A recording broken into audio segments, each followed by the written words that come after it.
Hello everybody, मैं अविनाश अग्रवाल हाजिर हूँ स्टोरी स्पीक्स के एक नए एपिसोड के साथ। स्टोरी स्पीक्स के माध्यम से मैं स्टूडेंट्स के लिए ऐसी चुनिंदा स्टोरीज लेके आया हूँ जो कि ना ही सिर्फ इंस्पिरेशनल है बल्कि उनमें छुपी हुई है ऐसी टिप्स जिनसे आप सफलता के नए मुकाम पर पहुंच सकते हैं। आज की कहानी का थीम है the weight of A class. एक बार एक बच्चा किसी कॉम्पिटिटिव एग्जाम की तैयारी कर रहा था और वो स्कूल से काफ़ी परेशान आया। शायद उसके किसी टेस्ट में मार्क्स खराब आए थे। उसने तैयारी पूरी जम के की थी पर मार्क्स बड़े खराब आए। उसने जाकर अपना रूम बंद कर लिया और खाना भी नहीं खाया और रूम बंद कर लिया और काफ़ी देर तक परेशान रहा। उसके पेरेंट्स ने उसको नॉक किया पर वो बाहर नहीं आया। काफ़ी कहने के बाद जब बाहर आया तो उसने कहा कि मम्मी मैं बहुत डिस्टर्ब्ड हूँ, मुझे बहुत दुख है और मैं बहुत डिप्रेस्ड हूँ, इस वक्त मैं किसी भी चीज़ पे फोकस नहीं करना चाहता। तो उसकी मम्मी ने सबसे पहले उसे खाना दिया और उसके कहा कि ठीक है तुम करो जो तुम्हें सही लगे, बट तुमसे एक बात करना चाहती हूँ, आप बस 5 मिनट उसने दे दो। तो उसने कहा ठीक है। खाना खाने के बाद मम्मी ने उसे एक ग्लास दिया जो कि पूरे पानी से भरा हुआ था और उसकी मदर ने उसे कहा कि आप इस ग्लास को, पानी के ग्लास को इस तरीके से होल्ड करके रखो, हाथ सीधा करके। तो मदर ने उससे पूछा कि क्या इस ग्लास का कुछ वेट है, फील कर रहे हो? तो स्टूडेंट ने कहा नहीं, कुछ नहीं फील कर रहा हूँ। उसकी मदर ने कहा कि ठीक है 10 मिनट तक ऐसे ही रखो। 10 मिनट के बाद उसकी मदर ने पूछा कि क्या इस ग्लास का कुछ वेट फील कर रहे हो?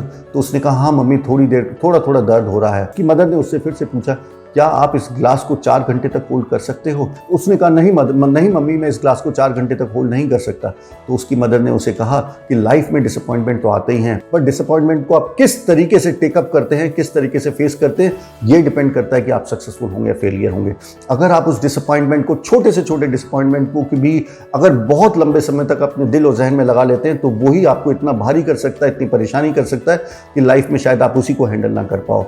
और बड़े से बड़े डिसअपॉइंटमेंट को भी अगर आप स्पोर्टिंग वे में लेते हैं तो बहुत जॉयसली आप उस प्रॉब्लम से बाहर निकल के आ सकते हो। Then the mother said that if he kept on holding on the disappointment of scoring low marks, his mother said to him that if you keep on holding the disappointment of scoring less, eventually you too will feel happy to hold it on for such a long time। माने तैयारी के दौरान बहुत सारे ऊपर नीचे के faces आएंगे, गलतियां भी होंगी, मार्क्स भी कम आएंगे, तैयारी के बाद भी आएंगे, पर ध्यान रखना है हमें कि ये सब चीज़ें इस गेम का एक पार्ट एंड पार्सल है।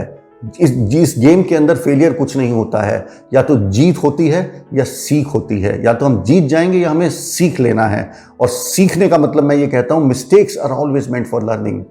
ये एक और बात मैं बड़ी इंटरेस्टिंग कहना चाहूंगा जो टॉपर और एवरेज बच्चे के बीच में होता है। एक एवरेज बच्चा क्या होता है, उन्हीं गलतियों को बार बार दोहराता रहता है। तो बजाय उन गलतियों को हम दिल से लगा के बैठे, हमें ये इंश्योर करना है कि जो गलती मैंने एक बार कर दी है उस गलती को मैं दोबारा से दोहराऊंगा नहीं। और यही डिफरेंस होता है टॉपर और एक एवरेज स्टूडेंट के बीच में।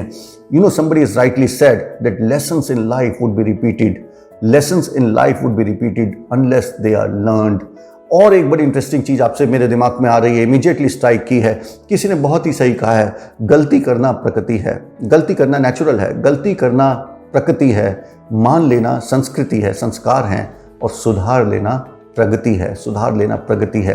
तो हमें गलतियों से घबराना नहीं है, गलतियों से डरना नहीं है, गलतियों को दिल और जहन से लगाना नहीं है, बल्कि उनको जान के, उनको पहचान के और उनका सही से एहसास करके उनको सुधार लेना है। And that is the only way to progress. अंत में मैं सिर्फ आपसे यही कहना चाहूँगा, मेहनत का पाया अल्प नहीं होता, जो अधूरा रह जाए वो संकल्प नहीं होता। हार को रखना अपने से दूर, क्योंकि जीत का कोई विकल्प नहीं होता।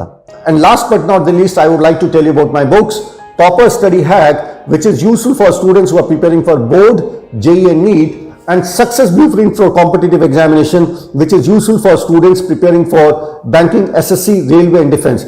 Both these books are based upon the success story of hundreds of toppers whom I have interviewed and interacted in the last 15 years. इन दोनों ही किताबों के अंदर हजारों ऐसी कहानियां, हजारों ऐसे किस्से छुपे हुए हैं जो कि आपको ऐसी टिप्स एंड टेक्निक्स दे सकते हैं जिससे आपकी प्रिपरेशन एक नए मुकाम या नए लेवल पर पहुंच सकती है। इसमें हम बात करते हैं कि टॉपर किस तरीके से प्लानिंग करते हैं, किस तरीके से गोल सेटिंग करते हैं, कंसंट्रेशन को कैसे बढ़ा सकते हैं, डिस्ट्रैक्शंस को कैसे कम कर सकते हैं, फोकस को कैसे बिल्ड कर सकते हैं, एग्जाम देने की क्या स्ट्रैटेजी हो सकती है, एग्जाम में एंजाइटी को कैसे हैंडल करें, और बहुत सारी ऐसी चीजें जो आपको अपनी तैयारी के दौरान फेस होती हैं। तो अगर आप इन बुक्स को लेना चाहते हैं तो अमेजॉन और फ्लिपकार्ट पर ये दोनों ही बुक्स एक अच्छे डिस्काउंट पर अवेलेबल हैं। Thank you, bye bye and all the best.